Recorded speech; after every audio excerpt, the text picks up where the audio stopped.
Começando mais um quadro Urch Responde as perguntas que vocês me mandaram no meu Instagram, desta vez no dia 26 de janeiro, então vamos a elas.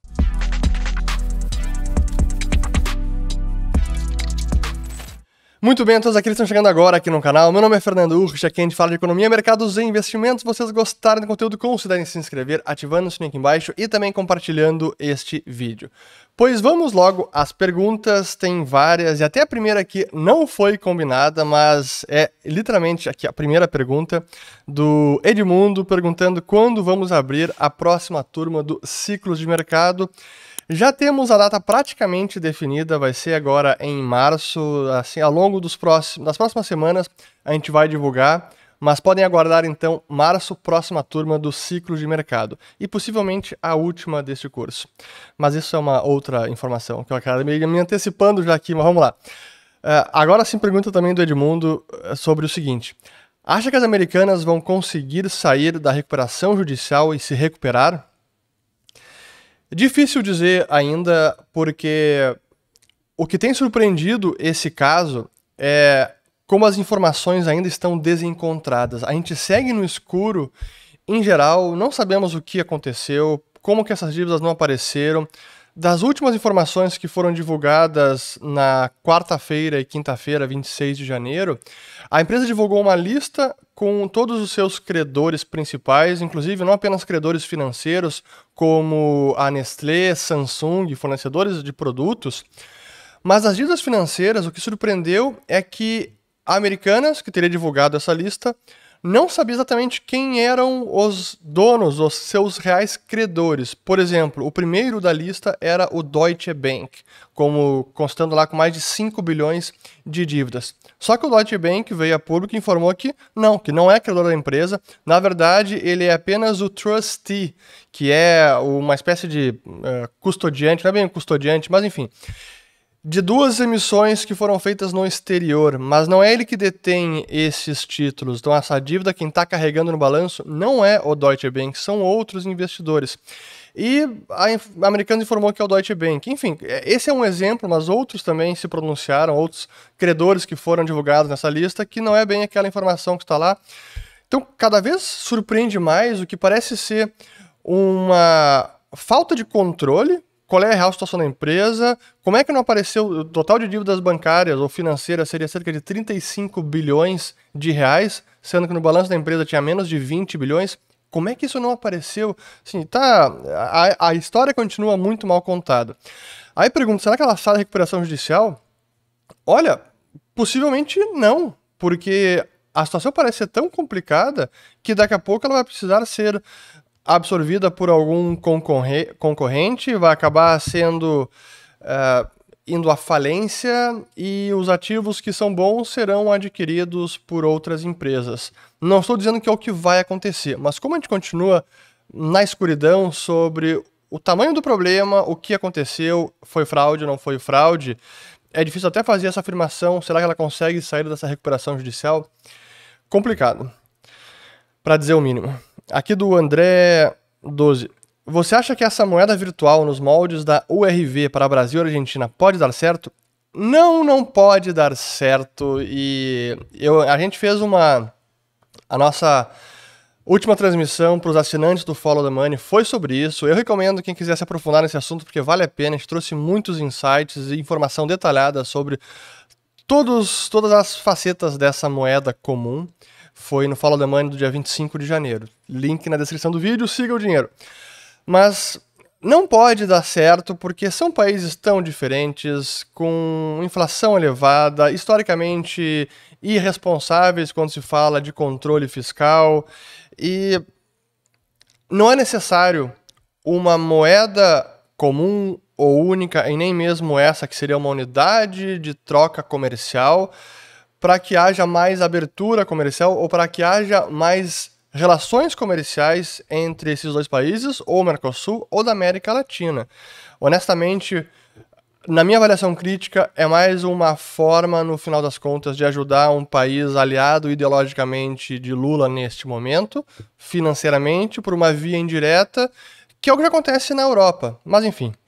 Então, não acho que vai dar certo.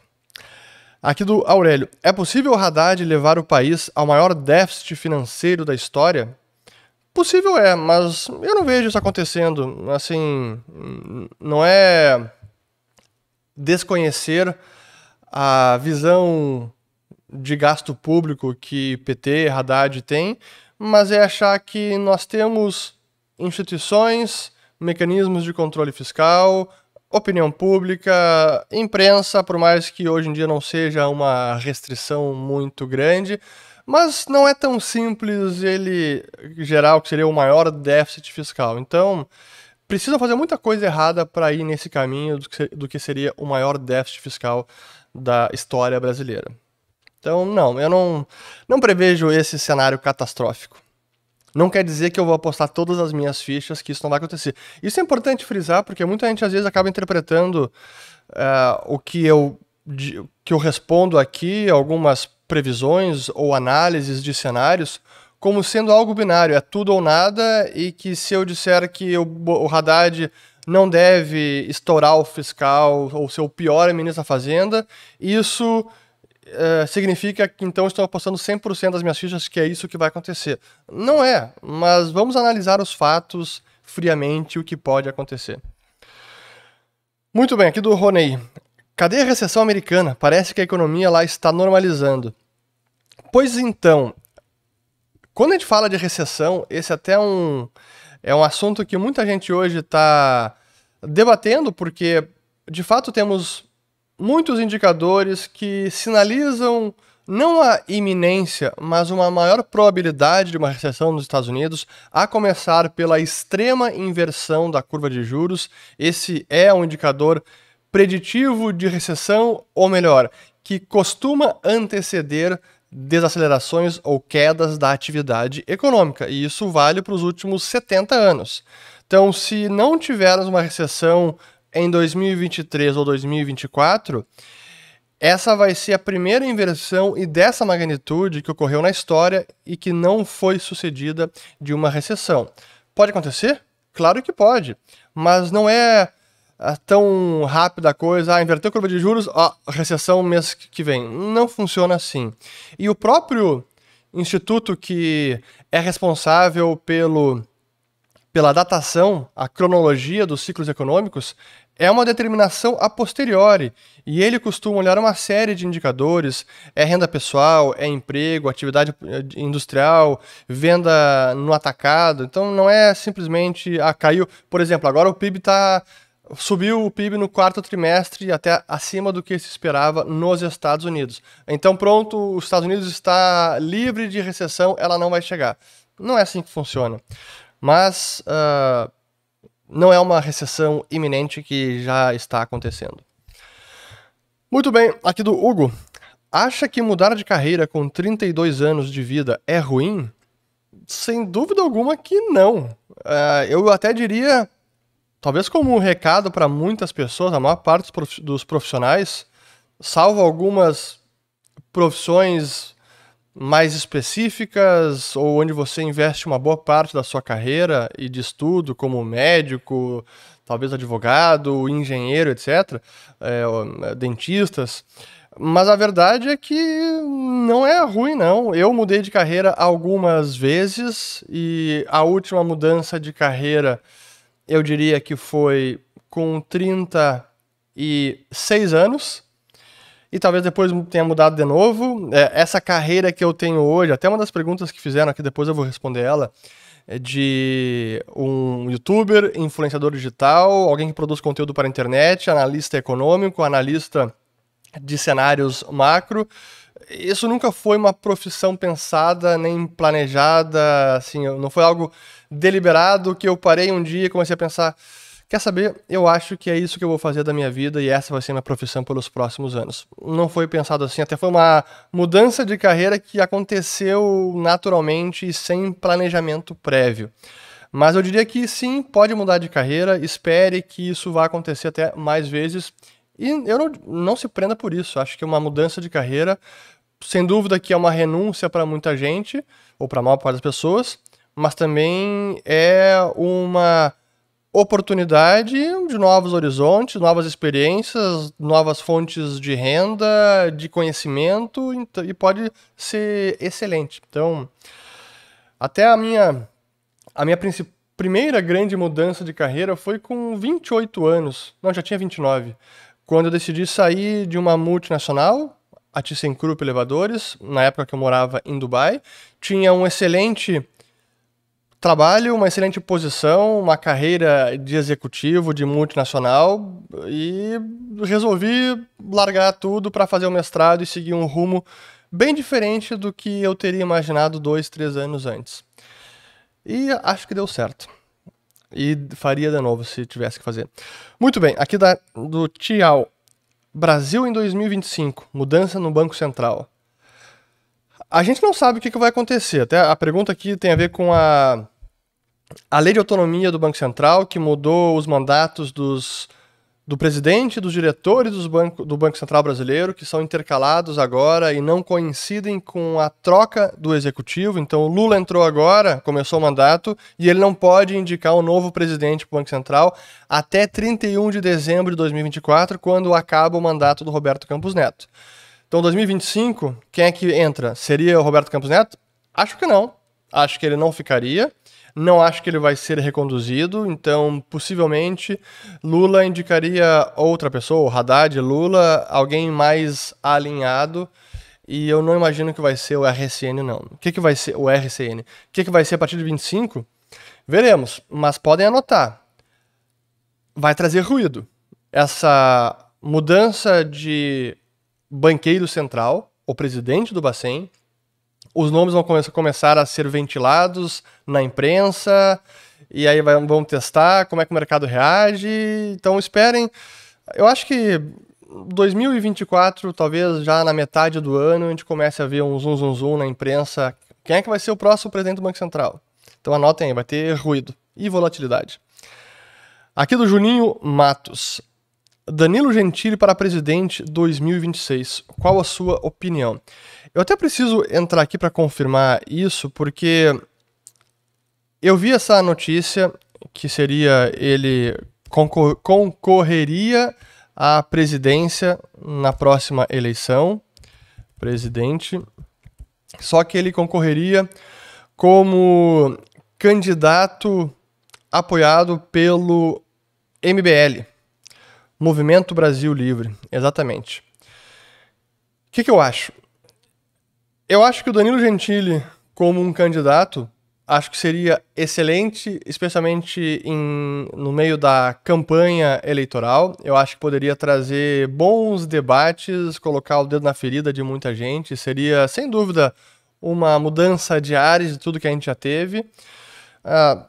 Eu conheço um pouco das ideias dele, sei que ele é um cara bem mais liberal do que seria a esquerda ou extrema-direita. O que eu acho que é um tiro no pé é essa associação com o MBL. E eu tenho muitos amigos, alguns até que fizeram parte do MBL no seu início, muitos se distanciaram.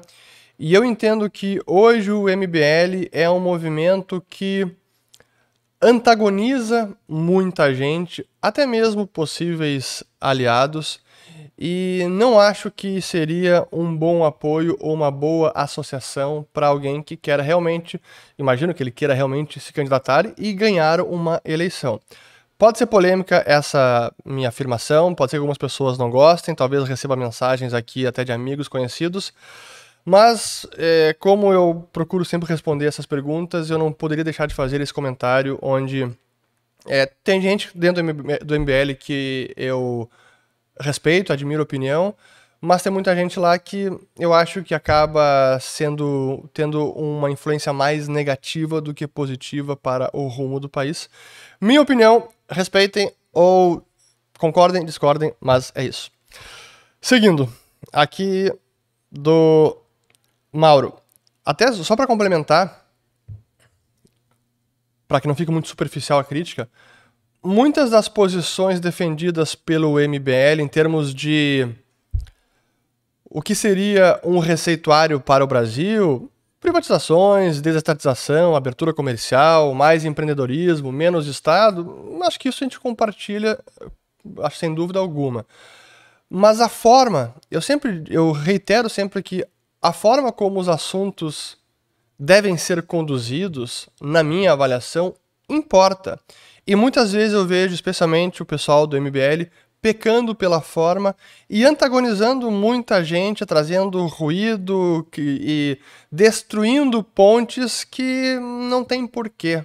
Isso não é algo restrito ao MBL, tem em tudo que é político, tem partidos, mas no MBL eu vejo isso acontecendo. Então, por isso que eu acho que não seria bom para o Danilo Gentili ser um candidato lançado pelo MBL ou como sendo o principal apoiador. Se fosse mais independente ou com outro partido, talvez fosse melhor.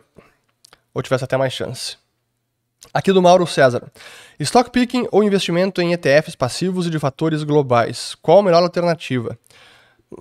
Eu acho que vale um pouco de tudo. Eu faço stock picking em alguns setores que eu tenho um pouco mais de entendimento e convicção na tese, nas empresas, especialmente urânio, por exemplo. No Brasil, eu tenho feito mais via fundos, então delego a tarefa de stock picking para gestores. Então, depende, e para mim todas as formas são válidas, mas se for fazer stock picking, o ideal é que você, se estiver fazendo stock picking, como uma posição de longo prazo, um investimento à la Warren Buffett, investimento de valor, value investing. Aí o ideal é realmente você dominar a empresa e não simplesmente fazer uma análise superficial. Aqui do Guilherme, deve ser. Economicamente, você considera o recente avanço das inteligências artificiais mais disruptivo que as criptos? É uma boa pergunta. Deixa eu até diminuir aqui, ó. Boa. É uma boa pergunta. E quando a gente analisa a invenção das criptos, e começando com o Bitcoin que para mim ainda é a principal e a mais disruptiva de verdade, ela traz uma disrupção, mas não é uma disrupção do tipo que a inteligência artificial pode provocar. É uma disrupção tecnológica, pode trazer muitos ganhos de eficiência para o sistema financeiro. No limite, pode ser um dinheiro mundial, futuramente, que pode remover ou melhor, fricção nas transações comerciais internacionais, pode reduzir custo, trazer mais integração comercial, pode diminuir a inflação mundial, trazer mais estabilidade macro para os países. Tem uma série de benefícios que algo como o Bitcoin poderia trazer. Mas a promessa da inteligência artificial, no sentido de disrupção tecnológica, é tudo que ela pode gerar de ganhos de produtividade. Foi o que aconteceu com a internet, com o software, com o computador pessoal, com a era dos softwares, que trouxe ganhos de produtividade exponenciais absurdos. Isso sim pode acontecer com a inteligência artificial, e entendo que é diferente do que é o surgimento do Bitcoin.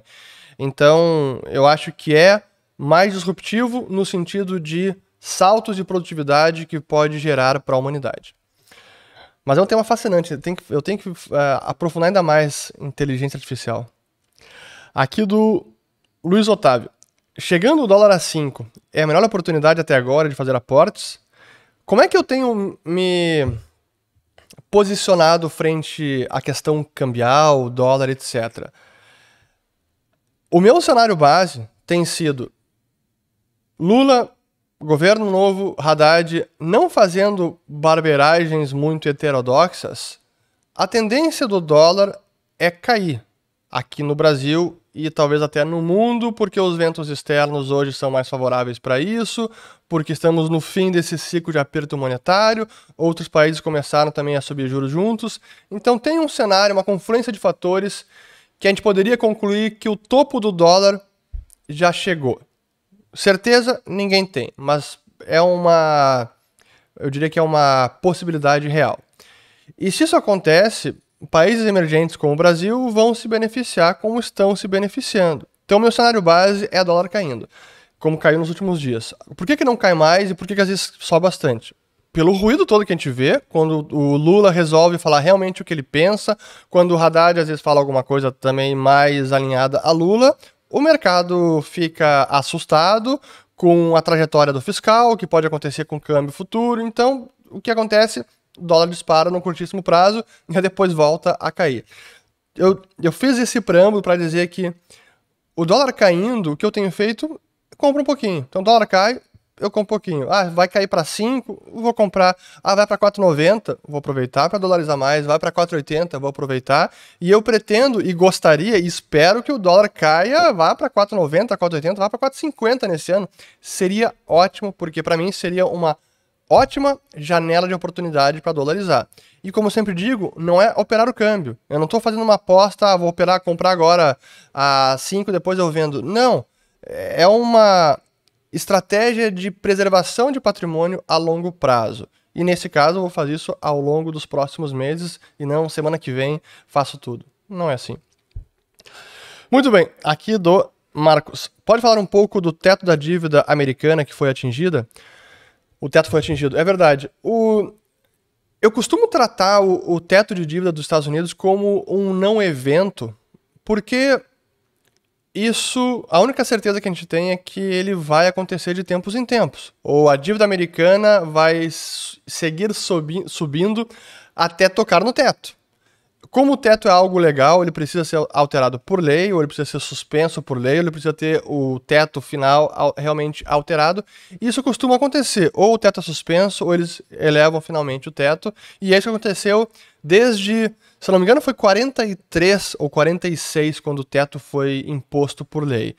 E por que vão seguir aumentando? Porque eles precisam aumentar. Ah, pode trazer alguma volatilidade no mercado, pode dar o que eles chamam do shutdown do governo, que ele não consegue mais pagar a despesa corrente porque não pode se endividar. Até pode chegar, em vários momentos, nos últimos 10 anos chegou próximo disso, mas no final das contas eles vão acabar elevando. Eu não consigo imaginar a dívida o teto não sendo elevado ou suspenso até finalmente uma nova elevação. É isso. Aqui do Enio. Lista de séries, filmes e documentários relacionados ao mercado, além de Madoff. Pois, esse do Madoff eu já falei e recomendo demais. São 4 episódios. Até agora tem que fazer um vídeo sobre isso aqui no canal. Mas outras séries. A do Wirecard, também uma fraude numa empresa alemã de fintech. Espetacular. Também tem no Netflix. A Theranos, que é Theranos, Theranos, e a série que existe no Star Plus é The Dropout, é uma série que conta o que aconteceu, essa startup de 2004, se eu não estou enganado, que era uma fraude, e tem um documentário sobre essa empresa que foi feito pelo HBO, aí se chama Out for Blood, uma coisa assim, que é um documentário, também é muito bacana. O que mais documentário de filmes? Bom, o filme Wall Street, tanto o 1 quanto o 2, merece ser visto. É muito bacana. O Wall Street é de 86 ou 7 e o segundo foi em 2011. Então vale a pena. O que mais? Da crise financeira, a grande aposta. The Big Short, a grande aposta. Aquele China Hustle, que é um bem bacana, que eu acho que não está mais em cartaz no Netflix, mas que conta a fraude que as empresas chinesas faziam para listar suas ações na bolsa americana. Fantástico também. China Hustle. H-U-S-T-L-E. O que mais de filme? Bom, acho que um que eu posso citar também, que não é bem de mercado, mas acho que é bacana, acho que eu nunca citei ele aqui. Eu até já fiz um vídeo, já deve ter uns 4 anos quase, e que eu usei um trecho desse filme, que é um filme que tem a ver com economia, não com mercado, mas economia, história, inflação, que se chama Die Fälscher. É um filme alemão de 2007 ou 2011, até ganhou o Oscar, e ele conta a história de uma operação secreta dos nazistas chamada Operação Bernard. E foi uma operação que eles conceberam para falsificar não apenas documentos, passaporte, mas também libras esterlinas. A ideia com a operação era inundar a Inglaterra com bilhões de libras esterlinas, despejar dinheiro por helicóptero ou por avião, buscando gerar inflação e desestabilizar a economia inglesa. Vejam só, falsificar dinheiro para gerar inflação e desestabilizar a economia. Esse era o plano e esse filme relata esse episódio, muito interessante. Recomendo. Vamos seguir. Aqui do TASS. Se houver financiamento a países caloteiros vindo do BNDES, pode desestimular o mercado nacional? Eu diria que esses empréstimos, como já foram feitos no passado, eles têm uma chance não desprezível de calote. Se isso desestimula o mercado nacional, não necessariamente, depende do montante que for feito, mas é, na minha avaliação, um desvio de prioridades, porque eu já não sou fã de BNDES e de esse tipo de crédito via Estado, que é concedido por racional político e não econômico. Portanto, a chance de estar errado é maior. Mas, além disso, em vez de investirmos aqui, vamos investir na Argentina, em Venezuela, Cuba, etc. Realmente não é o caminho. Aqui uma pergunta nada a ver com o mercado, mas como eu falo, pergunte o que quiser, perguntam o que quiser, então vou responder. Do Akira. Calça quanto? Eu calço 44. Depende da marca, às vezes 43, mas 44. Vamos lá. Aqui do Rude. Eu não tenho lido sobre o nome, então vamos deixar só Rude. Boa pergunta. Você acredita na SEC, a CVM americana, dos Estados Unidos, depois de Madoff, muito boa série, Theranos, FTX e outros? A pergunta é válida e é aquela questão do, assim, especialmente no caso do Madoff, foi tão gritante a falha da SEC de não ter visto, de quando houve denúncia, não ter investigado a fundo, de quando o próprio Madoff, aqui eu tô dando spoiler, quem não viu a série ou não sabe dos fatos, o próprio Madoff foi na SEC, deu uma série de informações que eles poderiam verificar e seguir o rastro da informação do dinheiro, comprovar o certificado, se existia saldo na conta de custodiante ou não. Assim, era muito fácil para a SEC investigar um pouquinho e descobrir a fraude, e isso não foi feito. Então, foi um fracasso assim, retumbante. Com outros, Theranos, talvez aí não é tanto SEC, até porque ali a fraude foi diferente. E não era uma empresa aberta, ela ainda estava no mercado privado. Mas era uma queridinha do Silicon Valley e atraiu muita gente. FTX, um pouco SEC, talvez. Mas a verdade é que esses golpistas, eles acabam enganando tanta gente e o que chama atenção é que as pessoas parecem que não fazem perguntas, não analisam criticamente e muitas vezes isso é um pouco do o que o Jim Chanos, um famoso short seller americano, eu sempre me refiro a ele, para mim um dos caras mais lúcidos do mercado, que ele fala que o que nós tivemos nos últimos anos, 15 anos, é a era dourada da fraude. Porque nesse ambiente de juros em zero, capital farto, barato, como o dinheiro entra fácil, não há muita preocupação com o destino do dinheiro. Então os fundos de venture capital, mesmo qualquer investidor na pessoa física, tá entrando dinheiro, aposto, deu certo, se esse não der certo, o outro vai subir. Então, as pessoas acabam sendo muito pouco diligentes com o próprio dinheiro e aí fazem poucas perguntas, não analisam criticamente. Então, esse ambiente acaba sendo um terreno fértil para que as fraudes prosperem. Agora, quando a gente olha o Madoff, não foi só isso. Mesmo lá atrás, ele começou na década de 60, 70, ele foi subindo aos pouquinhos e cada vez atingindo mais gente. Mas a falta de perguntas que as pessoas fazem que surpreende. A SEC fracassa em muitos casos, fracassa, mas não dá para delegar a responsabilidade. Acho que as pessoas têm que assumir também muito da responsabilidade e arcar com os custos das suas decisões e com a negligência de cada um, ou a falta de diligência. Aqui seguindo, do Silei. Poderia falar mais a respeito da economia atual do Japão? Eu já falei, até no Follow the Money a gente fez alguns conteúdos sobre o Japão, mas a economia do Japão, ela tem um grande problema. E isso é interessante. Quando eu viajo, especialmente para locais que eu conheço pouco, ou que eu nunca tive experiência, não visitei, conheço poucas pessoas, eu sempre gosto de conversar com os locais, quem mora lá. E uma das perguntas que eu fiz para várias pessoas lá no Japão era: qual é o principal problema aqui para o japonês? Por exemplo, quando a gente fala com um brasileiro, um trabalhador, um chefe de família, muitas pessoas vão dizer que é o problema da segurança, da violência, trabalho, oportunidade, instabilidade econômica, política, etc. Quando a gente fala com um japonês, qual é o principal problema? O que eles vão listar como, cara, isso realmente preocupa a sociedade?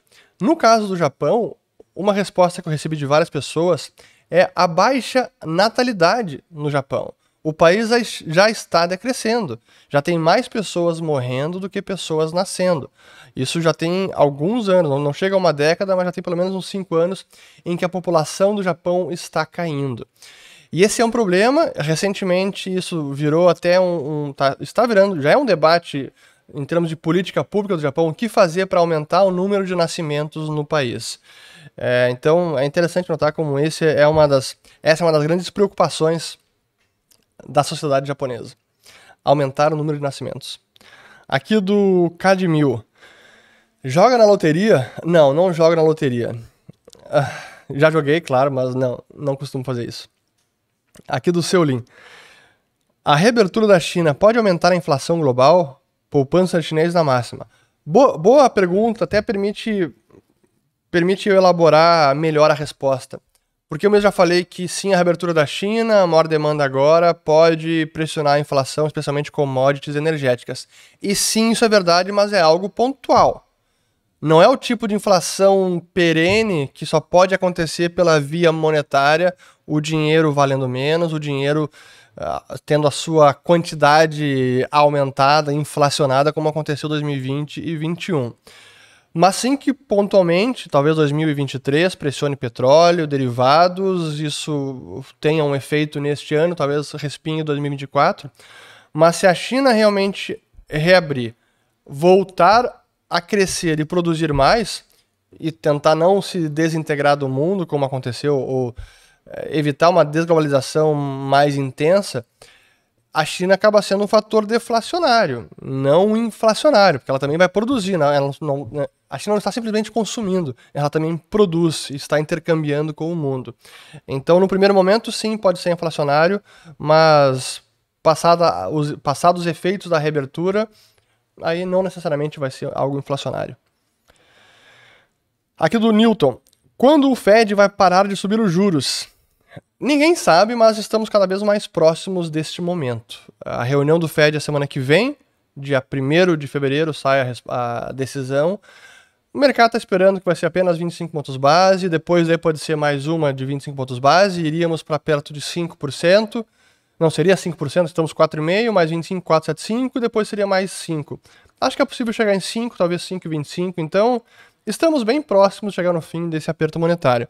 A questão é por quanto tempo os juros vão ficar nesse patamar. É a pergunta seguinte, que também ninguém tem a resposta. O Fed projeta que vai ficar pelo menos até o fim desse ano. Acho que é bem possível a gente atravessar 2023 com juros americanos estacionados ao redor de 5%. Aqui do Jesse. Mercados animados e o Fed nem terminou o aperto. Quem vai pagar essa conta? Pois é, o mercado ele já está tentando precificar uma pivotada do Fed que não está contratada nem sinalizada, mas o mercado segue apostando que isso pode acontecer. Então, acho que é cedo para fazer apostas maiores no mercado, até porque, falando de ações americanas, elas ainda estão num patamar relativamente alto em termos de múltiplos, preço, lucro e tudo mais. Então, imaginar que desse patamar vamos iniciar ou já iniciamos um novo grande rally, um bull market secular, é pouco provável. Pode acontecer? Pode, mas acho pouco provável. Em relação ao risco-retorno não é tão favorável. Aqui do Freitas, tem algum curso seu para aprender os fundamentos macroeconômicos? Sim, ciclo de mercado é esse. Então aguarde março teremos nova turma? Aqui do Jean Carlos. Ah, boa pergunta, ó. Que eu sempre tenho dificuldade de responder, quando são perguntas pessoais. Ele perguntando aqui, Jean Carlos, perguntando sobre... Para eu falar sobre a minha rotina no dia a dia, como sócio de empresa, pai, marido, influencer digital. Eu gostei do último aqui, influencer digital. Bom, assim, minha rotina não tem nada muito diferente de qualquer pessoa normal, trabalhadora, empreendedora, sócio de empresa. Eu hoje ainda estou numa rotina muito de home office. Nós estamos num novo escritório na Liberta Investimentos, muito bacana, em Porto Alegre, e minha sala está quase pronta, então possivelmente a partir de março os vídeos vão ser gravados majoritariamente no escritório novo e não aqui no home office, não aqui nessa sala que eu estou, mas de vez em quando para mudar cenário a gente faz aqui. Mas então minha rotina vai ser mais para escritório a partir de março, hoje está muito no home office. Em termos de pai e marido, cara, é o que todo mundo tem que fazer. É tentar passar o máximo de tempo com os filhos na medida do possível, especialmente quando a gente está com eles, curtir os momentos que é possível estar junto, o café da manhã. Em home office, às vezes é possível almoçar junto, jantar também. Fim de semana, o que mais? Que é mais de rotina. Vê como eu tenho dificuldade em responder essas perguntas. Eu fico... É mais fácil falar sobre inflação do que responder sobre vida pessoal. Curioso isso. Mas enfim, a rotina, eu costumo dormir entre 5 horas e meia e 7 horas. É difícil dormir mais do que 7 horas. Eu diria que média é 6 horas e meia. E muitas vezes no sono picado, porque quem tem filho pequeno, meus filhos estão ali ao redor de 6, 8 anos, é sempre uma surpresa o que vai acontecer de noite. Então, a gente nunca sabe se a gente vai ter uma noite de sono completa, maravilhosa, ou se vai acordar no meio da noite. Então, sono picado de 6 horas e meia, a gente acostuma o cérebro, não é o ideal, mas a gente acostuma. O que mais de rotina? Bom, em termos de trabalho, esse dia eu estava assistindo uma conversa com o Ícaro de Carvalho, do Novo Mercado, com o Thales Gomes, da G4, bem bacana. Eu gosto dos dois, eu gosto muito da visão do Ícaro de família, trabalho, profissão. E nessa conversa eles falando, até o próprio Thales falou como ele nem sente que ele desliga da profissão, que ele está sempre ligado no telefone, respondendo mensagens, pensando na empresa, pensando no futuro, planejando, pensando em como melhorar, o que precisa fazer, quais são as prioridades, enfim. E comigo funciona da mesma maneira. Claro que hoje, nesta profissão que eu tenho, que eu adoro, eu sou apaixonado, isso não quer dizer que tudo que eu faço é maravilhoso, às vezes tem muitas tarefas que tem que fazer, é um pé no saco, mas faz parte de qualquer profissão. Mas ainda assim, eu também estou sempre conectado, seja lendo notícias, seja estudando sobre o mercado, sobre alguma empresa, me aprofundando em algum tema específico, algum assunto que eu quero trazer aqui para o canal e que eu preciso pesquisar mais e fazer uma análise mais aprofundada. Estou anotando ideias, estou buscando referências. Cara, isso para mim é uma constante. Estou a todo momento fazendo isso, então nunca estou realmente desligado. Às vezes no meio da noite eu acordo, vou anotar uma ideia no telefone, porque a ideia que vem para a cabeça, ela, da mesma forma que às vezes chega, ela vai embora e a gente se esquece, não consegue mais lembrar. Então, quando vem uma ideia interessante, algum insight, eu busco sempre anotar para nunca me esquecer. O que mais?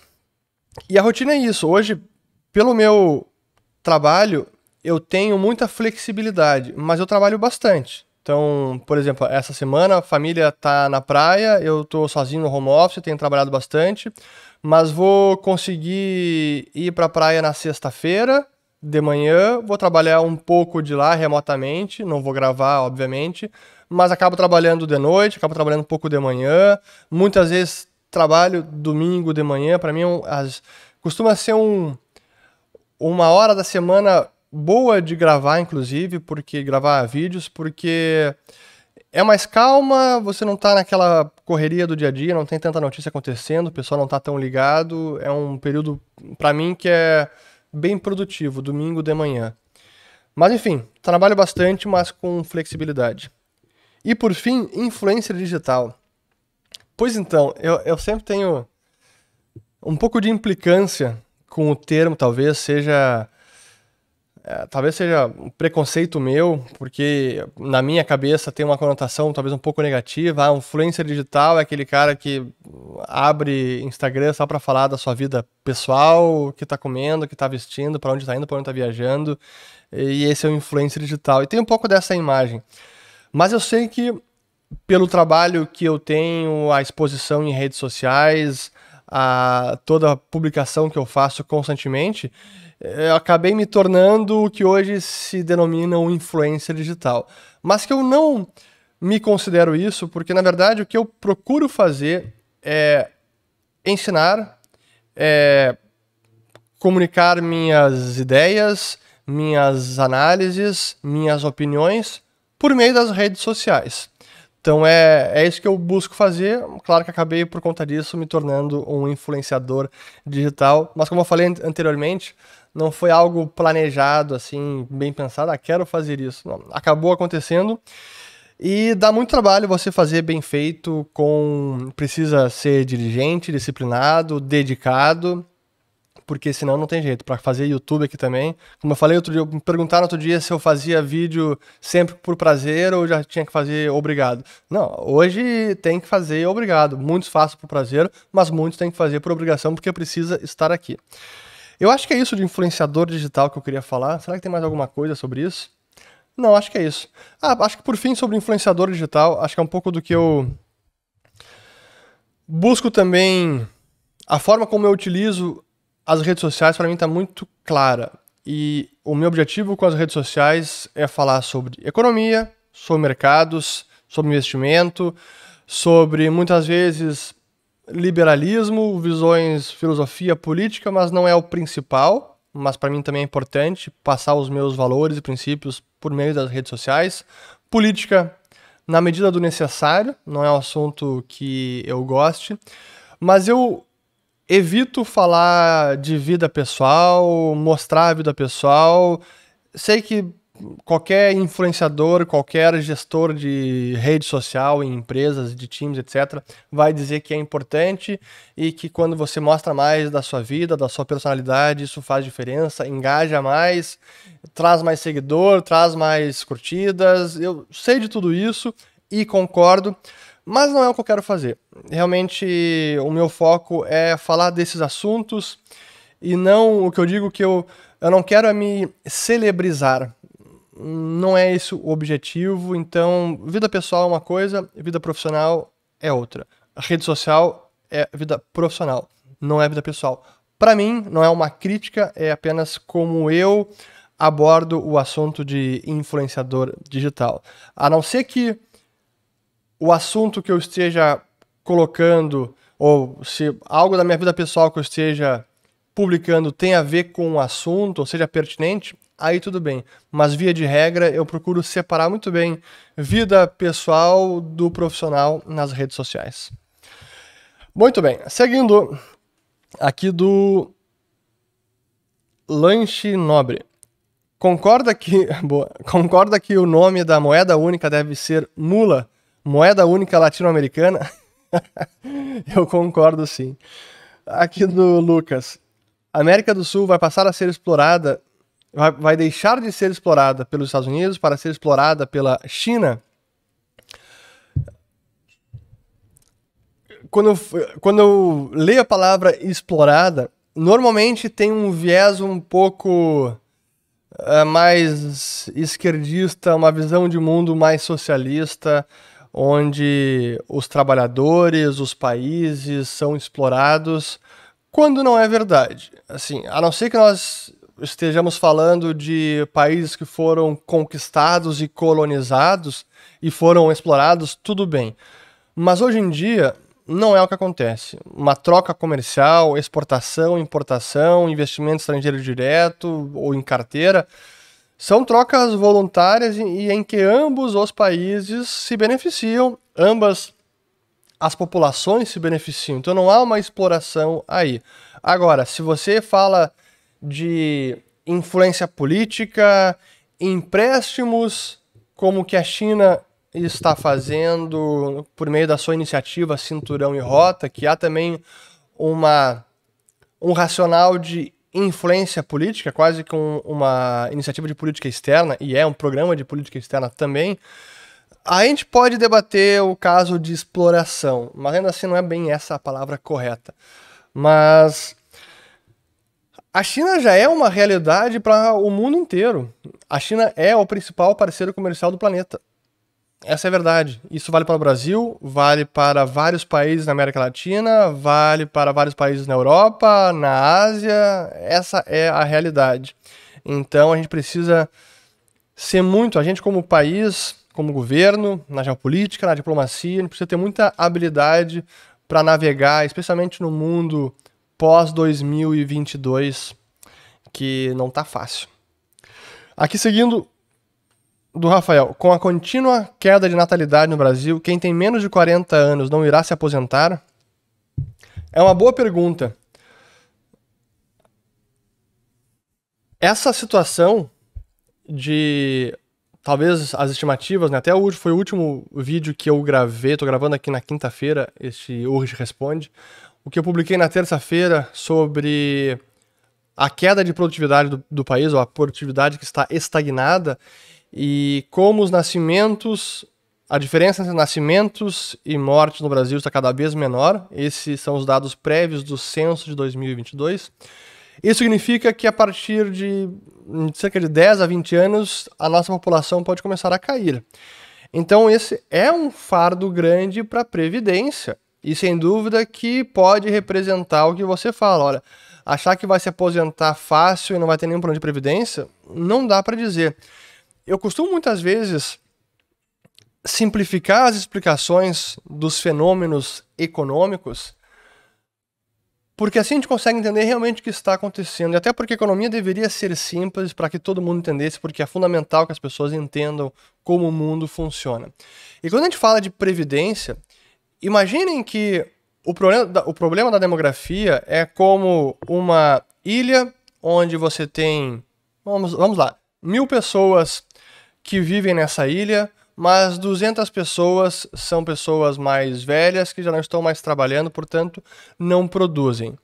Para que essas pessoas possam sobreviver também, as outras pessoas que estejam trabalhando, digamos, o resto boa parte é criança e a população que está produzindo, trabalhando, sejam, sei lá, 600 pessoas.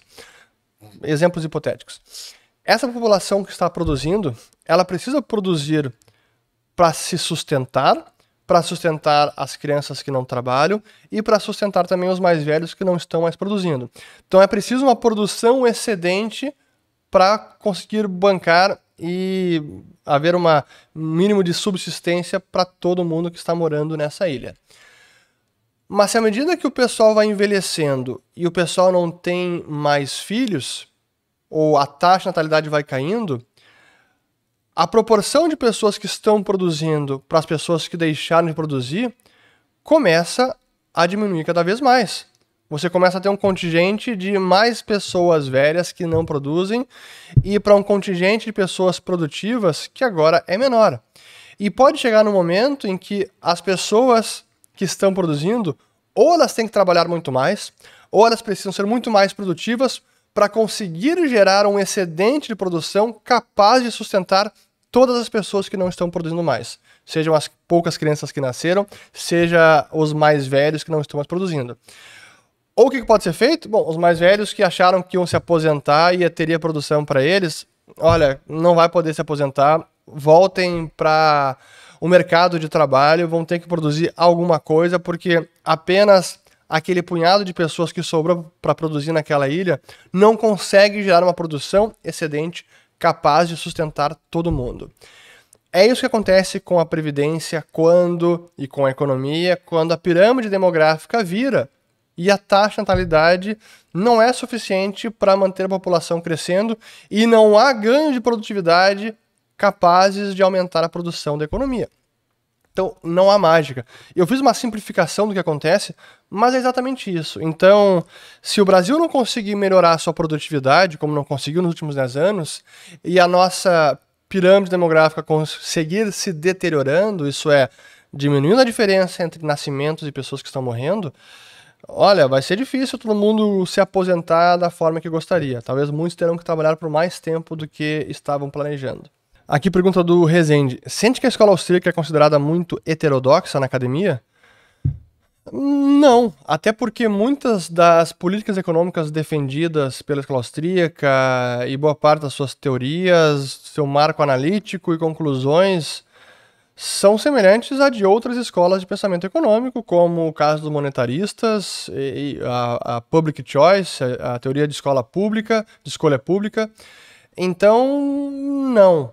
Acontece que a escola austríaca ela é, na verdade, ignorada pela academia, mas não por ser considerada heterodoxa, e sim por conta do seu método, que sim difere de praticamente todas as demais, e por não utilizar tanto a matematização da análise econômica, na teoria econômica. Aqui, seguindo mais alguns, a gente encerra. Aqui do Jeremias. Jeremias, como será a adoção dessa nova moeda? Como ela vai circular no Brasil? Vamos ter o real e ela? Está completamente em aberto. Por enquanto, o primeiro passo é apenas criar um grupo de estudo do que pode vir a ser essa unidade comum de troca comercial ou apenas um sistema de pagamentos entre os países do Mercosul, América Latina. Assim, tá tudo muito embrionário e não dá para dizer o que vai ser. Do que já foi dito, a ideia é que essa, caso venha a ser uma moeda comum, que os países manteriam as suas moedas locais, mas caso algum queira adotar ela até que ela passe a circular fisicamente, isso poderia acontecer. Até isso foi o que defendeu o Haddad e o Gabriel Galípolo no artigo que eles publicaram em conjunto ano passado, abril de 2022, se não me engano foi na Folha. Aqui mais duas e aí encerro. Vamos lá. Aqui do Matheus. Você acha que a Alemanha mandando tanques para a Ucrânia pode desencadear ataques nucleares? Pois, infelizmente, a guerra na Ucrânia está entrando possivelmente numa nova fase de escalada que sugere tensões maiores e um risco maior. Porque sim, a Alemanha vai enviar tanques, talvez os Estados Unidos devam enviar tanques também, coisa que um ano atrás, ou quando começou a guerra, estava fora de cogitação. A Ucrânia já está pedindo também que sejam enviados caças. Hoje os países da OTAN, Estados Unidos, dizem que fora de cogitação, mas daqui a pouco vão começar a mandar. A verdade é que o Ocidente está ajudando a Ucrânia a lutar contra a Rússia.